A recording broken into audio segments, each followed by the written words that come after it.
কবি আনোয়ারুল হকের একটি কবিতা অবন্তিকা।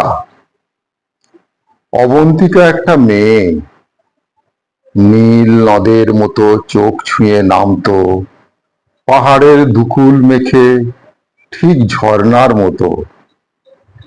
কালো আকাশ দেখতো শিবের জটার মতো, কিন্তু অবন্তিকা এসব দেখতো না। সে দেখতো অরণ্যের সর্পিল অজগরকে, কেমন করে বেঁকে বেঁকে যায় অজগর, ঠিক যেন নদী। আমাদের গ্রামের পা ছুঁয়ে বয়ে যায় আটেশ্বর। আটেশ্বর একটা নদ, অবন্তিকা একটা মেয়ের নাম। ভাবে, কে সুন্দর, অজগর নাকি আটেশ্বর।